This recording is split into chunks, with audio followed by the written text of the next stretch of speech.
మేఘ ఇటీవల కొత్త mobile connection తీసుకుంది. కొత్త సిమ్ ని యాక్టివేట్ చేసిన తర్వాత ఆమెకు అకస్మాత్తుగా లోన్ రికవరీ కోసం బ్యాంక్ రికవరీ ఏజెంట్ నుండి కాల్ వచ్చింది.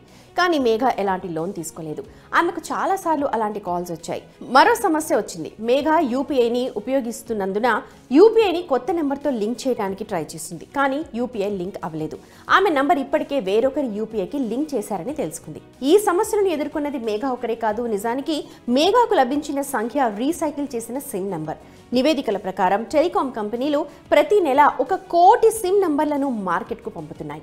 ఇవి గతంలో వేరొకరు ఉపయోగించిన నంబర్లు. కానీ సరైన సమయానికి రీఛార్జ్ చేయకపోవటం వల్ల వారి నంబర్ డిస్కనెక్ట్ అవుతుంది, లేదా వినియోగదారుడే స్వయంగా నంబర్ డిస్కనెక్ట్ చేసుకోవచ్చు.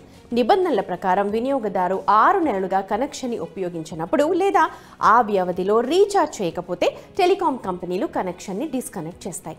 మొబైల్ నెంబర్లకు డిమాండ్ పెరుగుతోంది. కానీ టెలికాం కంపెనీలకు పరిమిత వనరులున్నాయి. అవి రీసైకిల్ నంబర్లను అందిస్తున్నాయి. ఇక నివేదికల ప్రకారం డిజిటల్ లోన్లు తీసుకున్న చాలా మంది వ్యక్తులు ఉద్దేశపూర్వకంగా, అంటే కావాలనే వారి నంబర్లను డిస్కనెక్ట్ చేస్తారు.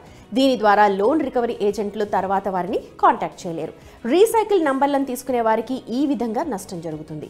రీసైకిల్ చేసిన నంబర్ల కారణంగా బ్యాంక్ ఖాతాలలో నంబర్లను అప్డేట్ చేయడం, కొత్త ఖాతాను తెరవడం, ఈ-కామర్స్ సైట్లలో సైన్అప్ చేయడం లాంటి అనేక పనులలో ప్రజలు ఇబ్బందులు ఎదుర్కొంటున్నారు. ఇప్పుడు క్వశ్చన్ ఏంటంటే, మేఘ ఏం చేయాలి, తన ప్రాబ్లమ్ని ఎలా సాల్వ్ చేసుకోవాలి అన్నది అర్థం చేసుకుందాం. దీనికోసం మేఘ బ్యాంక్, ఇతర ఏజెన్సీలను సంప్రదించాలి. పాత వినియోగదారు వివరాలు తొలగించమని లేదా డిస్కనెక్ట్ చేయమని అడగాలి.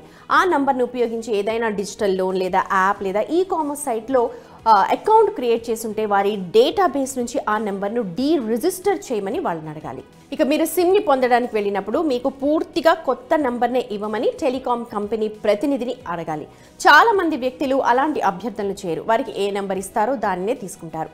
కొత్త నెంబర్తో సిమ్ అందుబాటులో ఉంటే మీరు దానిని రిక్వెస్ట్ పై పొందొచ్చు. ఇది కాకుండా మీరు ఏదైనా నంబర్ని మీరే బ్లాక్ చేస్తుంటే ఆ నంబర్ నుంచి అన్ని ఆన్లైన్ అకౌంట్స్ నమోదుని రద్దు చేయండి. ఇది కొత్త వినియోగదారుని ఇబ్బంది నుంచి రక్షించడమే కాకుండా మీ డేటా కూడా సేఫ్గా ఉంటుంది.